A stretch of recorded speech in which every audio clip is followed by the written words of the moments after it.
Hey guys, today I'm talking about Love and Hip Hop New York Season 7 Episode 3. No, 6. Yeah. Sorry this is late, but hey, it's coming. Anyway, I don't have no notes. I didn't care. This show have starting to get, when they start to look fake all the time, I just kind of be over it. But we'll start off where at least started off at with Moniece coming back, and I love me some Moniece. I truly love me some Moniece. I think she like funny as hell. You know how you have them friends that you just like, you know how they are, so you just treat it accordingly. We all have those friends. So that's how it is with Moniece. I just expect for her to be petty as hell, and that's what she brought us this episode, petty as hell. Now, what she did, I think was wrong, would have got her ass beat if she wasn't my home. If I didn't be like, oh, I like her, and I didn't know her, I'd be like, bitch, fuck her up. Well, I still probably was like, fuck her up in some of these little parts because, like I said, she was wrong, but at the same time, I understood, and I'm glad she did kind of what she did. But I wish what's that girl name? Whatever his girlfriend name is. I just wish I wish she would have handled it better. Because you never let a bitch see you sweat. What is wrong with you, little girl? My bad. No, because I can't say I was that dumb at her age, so no.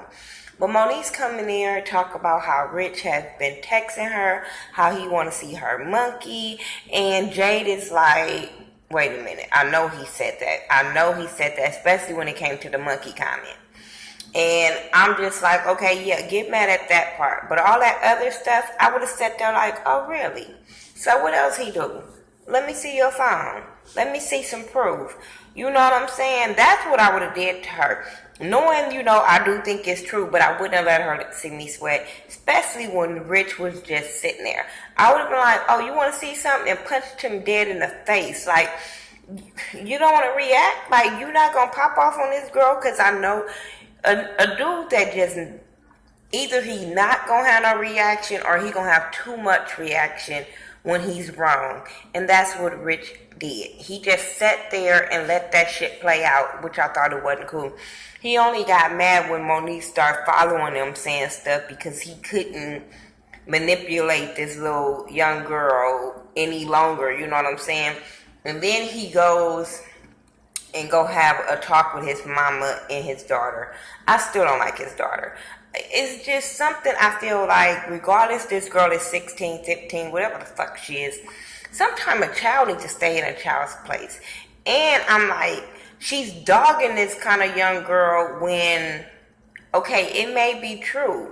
But don't act like your daddy don't have no track record for dating young girls just because he think he can manipulate them. Don't act like your daddy is a fucking saint and these girls are just trying to get in his pockets and they just wrong. So don't do that. And then he didn't tell them that he was hitting up Moniece. You know what I'm saying? He just tried to let it play out like, oh, they not together. So he allowed his daughter to say little things about this situation that I'm like, you don't even know the full story, little girl. Be quiet. Because it wasn't her immaturity that broke them up. It was your dad. Whatever. He meets up with Jade or whatever. Like I said before, I think he met with his mom and them. And that's when, they broke up. And I didn't even care when they was talking because I was like, they didn't need to be together anyway. Who else I want to talk about that had, didn't have a big storyline? I don't remember. I'm trying to, go down the line because some people was going with somebody else's. Okay, let's go with Yandy. Yandy, let me tell y'all something. All that shit that's playing out on the internet, I give two fucks about. Everybody is trying to get their fame when it comes to all that Instagram post shit. I think it's some truth in everybody's story. I think it's some lies in everybody's story. All this cousins and sisters and everybody else coming out, I just be so fucking over it. I be like, okay, so y'all talking all this shit and these girls, y'all bashing Erica and Samantha, which I'm not 100% on their side either. But at the same time, I'm like, okay, Yandy, you got your whole squad out here bashing these girls, making them look bad, but the kids are with them. And the dad is in jail. So even with all this Mandisi mad about everything playing out and he gonna check people when he get out, I'm like, you still have a record and these girls have custody of these kids. So all they have to do is play this out or show the judge that you have this record and you this and that, and you think these girls can't get full custody and have you away from the kids, can't have Yandy at least away from these kids. Like, people need to start handling situations better. And that's all of them involved. That's not just one side. Everybody involved needs to take a step back and be like, what's best for the kids? Is it all this social media beef? Is it all this trying to get attention for Love and Hip Hop? I don't understand, but it's not in the best interest of these boys that needs to be brothers. You're going to have these boys getting older, taking sides and having beef. And these brothers are not going to get along because the mamas are talking shit, doing slick shit, just dumb shit. Like, it's stupid to me. But Yandy meets up with Judy and the sister, Mandisi's sister. All I'm going to say is she has very strong features. I'm just saying. And she seemed messy as fuck. She seemed messy because I seen where she posted something about she was staying neutral at first and all this kind of stuff. But, you know, she kind of defended her brother, which a sister would. But at the same time, at this instant when her talking to Yandy, I felt like she was stirring the pot in the mess between Yandy and Erica. Yandy was telling them all of what happened at the birthday party. But I'm sitting there like, okay, so why you not popping off on Judy for setting you up with that bullshit? Because Judy the one told you to go to that party. But you never popped off on her about taking you to that party and then walking away and leaving you in the lion's den. But, you know, she tells them how Samantha feels a certain way, and the girl was saying Samantha wasn't a good parent, and how the baby did stay with Mandisi and Yandy and all this kind of stuff. Who cares? I'm still not gonna take it away that this girl is such a bad fucking mom. Because if she was such a bad mom, she wouldn't have had full custody. I'm just saying, like, if she's such this bad mom, how the fuck does she have full custody, even with the little boy staying with his daddy? If she was such this unfit parent, and Yandy such the businesswoman and queen mom that she is, I'm just saying. And then she talks about Erica, and then they were talking about, I'm just calling her what my husband called her, a slide. Let me tell y'all never know what the fuck Mandisi was telling her. That when I saw the pictures of them and all that kind of stuff, you never know what a dude is telling a female. A female always thinks she know the whole fucking story because she's the main one now. That he didn't tell this girl or make her feel like she was the only one. Then the shit that's gonna come out next episode when this bitch say on camera that Mandisi didn't want that little boy. I thought that was so fucked up and out of line because this little boy gonna have to see that. He is gonna have to see that his stepmama said that his daddy didn't want him. You know what I'm saying? I just felt like Andy's a fucking bitch, like for real. So the sister tells her to go lock the doors on the apartment that Erica said that they had together. Okay, remember Erica said that her and Mandisi's name was on the lease. So for Yandy to do this and say that it's okay for her to go lock these locks, I'm like, bitch, you must not know the law. I must not know the law in New York because you can't, it's illegal to just lock somebody out without giving them any kind of notice, just change the locks on them. Like, no, you are the fucking dumbest person ever to go change that girl locks because you think you're the wife, which is gonna come out later. But I'm like, so you gonna go lock her son out? You gonna go lock Mandisi's son out the house too? I don't give a fuck what problems you have with the mama. You just locked out his son. Nobody is saying that part. Like, what the fuck? Anyway, moving on. That bitch is She just the thought that got him this time. Don't act like that bitch is a golden child. at all. Anyway, Jade and Snoop whole situation. Snoop went back home, talked to her godmama. She's sad about her grandmama. Somebody put her in a home while Snoop was away, and the grandmama died. So she died alone. So Snoop feels some kind of way. Snoop says she's going to bring her from Philly back to Baltimore. They also talk about Jay, and the godmama don't feel it for Jay. Like, she feels like we feel. The bitch is an opportunist. So Snoop goes home to talk to Jay and tell her that she don't want to be with her no more. The look on Jay's face was so priceless to me, but I was so over it because I know I was watching Color Me Pink channel when she said that they were together on Thanksgiving, so I didn't care about their whole storyline. Mariah Lynn and Cisco finally meet up. She's rehearsing. He comes and talked to her about, saying sorry for the way that he treated her, putting her in the middle of her and Rich. And she was giving him the stank face for a long time until he brought up that he's been going through things and he's trying to right his wrongs, and that his mother had a brain aneurysm. So her mother had a brain aneurysm, so that made them both bond. And she just all of a sudden softened up and said she would be there for him. She don't want to see him hurt. She doesn't want to see him going down the wrong path and do something dangerous because he's hurt. I get that. All that shit goes out the window of you hating him when you see somebody really hurting or seeing somebody you can really help through something. Like, if you have a heart, like, you can look through past all that. So, he was talking about doing music with her, and she was like, she'll think about it. But, she really on her grind of doing her own shit right now. I'm trying to see, did I get all these peoples out the way besides I get to his main story? I think I did. If I didn't, I don't care. Bianca, Cardi B, and, what's her name? Mariah Lynn went to the beach. I don't know what the fuck. Oh my God, I love Cardi B. But her outfit and her hair was fucked all the way up. Oh my God, she be hitting and missing all the time. Because sometimes I see her, especially on Instagram, and I be like, oh, that bitch is bad. Like, her outfit, her hair be bad. Then she gets on this shit, and I be like, who styled you? Who told you this was okay to say, I'ma just say, fuck it, I don't give a fuck how I look, and I'm just gonna throw this punk ass wig on and this ugly outfit? No.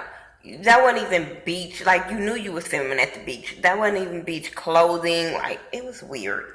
But she wanted to take some time out because of all the shit that happened with Swift, and she wanted to hang out with her girls. So she's telling them what happened with Swift. Then, Mariah tells them what happened with Homeboy and Gwyneth Fest and all that. I mean, a little Gwyneth entertainment bullshit that she went through with DJ Self. And I was laughing when Cardi was like, what you want me to do? Like, that's what you get. If you know he didn't do nothing for me, why did you think he was going to do something for you? Then she said in her confessionals that she got a beef with him because he's going around saying how he put her on. And we have all been saying that every time he say that. Like, when did you put her on? You wouldn't even play her music. You didn't let her do the Gwyneth Fest. Like, so when did you help her out and put her on? Like, I didn't understand. I didn't see you promote none of her music until she started popping. Shut the fuck up with that. So then Bianca tells them all about she's renovating her place. And, she's going to invite DJ Drewski over there. But before that happened, Mariah Lynn had told her that her and Sky went to DJ Self event. So she was like, oh, traitor. And I'm like, bitch, we're in junior high where we have to pick sides. Bitch, I knew her. I knew you. I don't have a problem with neither one of y'all. Why do I have to be put in the middle of that bullshit? But anyway, Bianca tells her that she is going to invite DJ Drewski over to her place, over to her hotel room since her place is getting renovated and all this shit, because she's on a mission to break them up like a fucking straight ass, thought ass hood rat, like for real. So, Mariah Lynn, like, that's fucked up, and she told her, she was like, go tell your friend. So Mariah was like, I'm going to tell my friend. She was like, go tell your friend. She wanted that girl to know. She wanted her to know. So she invited DJ Drewski to her hotel room. If he didn't want it, he wouldn't have let it go as far as even walking in her room when he noticed her naked when he walked in. You wanted it to go farther. When she kissed you, you didn't say, hey, you know I got a girl, I ain't feeling you like that. You didn't say none of that. You kept letting her do things to you or whatever. I'm trying to show her some artwork. Shut the fuck up. Then it was a knock on the door. So she goes to the peephole. Oh, it's for you. You wanted this to happen. Her whole reaction, she wanted this to happen. So the girl, he opens the door, like, it's for me. Who is it? Bitch, you know, who else would know you was there? That's my thing. So he opens the door and Sky goes off and he goes, I'm not naked. I still got my shoes on. What's the problem? I ain't doing nothing. Oh, but you got lipstick on your face. Oh, but she kissed me. Okay. And I'm going to hit you and see which one you like better. I'm just saying. So then after that, she's doing this performance or whatever because she leaves him. Bianca's stuck in the house. Nipples on hard and ain't getting no dick. I'm just saying that he leave on hard because his ass was over there about to get some and left like, oh shit. So then she has this performance. If I see that bitch in one more leotard, I don't know. I don't understand. I don't understand. But after the thing, she's standing out there with Yandy and some other girl, and Sky walks up like, hey, let me holler at you for a minute. That shows you, your manager didn't give two fucks about you because she was like, oh, you good? Oh, I'm good. No, she didn't give two fucks about you because let a bitch roll up on me and say, hey, let me holler at you for a minute, and my people standing right there. Bitch, start talking. Ain't nobody, start talking. Run your mouth. Chop, chop, chop, come on. But ain't nobody leaving this bitch. But the girl called her out about fucking with homeboy, and she was like, I don't want him. If you didn't want him, Bird, why are you chirping after him? And then this dumbass bitch Sky gonna throw some bread. Now I laughed, but I felt like homegirl, like, bitch, you better throw them hands on her. What are you doing? This girl is doing you like that because she know you not gonna run up on her. She wouldn't have never did them ugly bitches like that from last season. I'm just saying. She know who to pick her battles with. I don't know. I want fucking Yandy to get off this show and take her little bird chirping ass artist with her. Ain't nobody listening to your bullshit. When have you heard any vlogger talk about Bianca's music? Now, Cardi B, we went up for her mixtape. I have not heard no blogger say anything about Bianca's music. Nobody. No big one, no little one, no one in between blogger, not no bloggers. People was trying to talk, radio people. Nobody is talking about this girl. I'm just saying, she surely not played on the West Coast. She might be played in New York, but she surely is not played in Vegas or Cali. I'm just saying. That's all I got. I didn't care about the show. I'm gonna do a whole review thing of Real Housewives. I'm gonna do a whole review of them and just give you a whole review of how, because I have been watching. I just haven't been talking about it. But Love and Hip Hop, I stay on that. I don't know why. But Real Housewives, I just be over them fucking senior citizens still acting like little ass kids. I don't. Tell me what y'all thought about Love and Hip Hop, New York. Season 7, Episode 6. Follow me on all social media by Thaghettoview, THA, not THE. I've been just really working a lot. And trying to get stuff ready for my kids for Christmas. Because I really want to make this Christmas special for them. Because they have been going through so much. So, yeah, bear with me, you guys. I'm going to get back on track. At least by the new year, I'm going to be back on track. So, and I have a big announcement for my event that's coming up in July. So, yeah, I'm working on that. I have not forgot about that. So, yeah, I'll talk to y'all later after I go to bed. I got one more day off of work, and I have to go do some more shopping for my kids. And then I'm back to work again. And number 9-hour shift, so I'll be tired as hell. All right, you guys. Peace.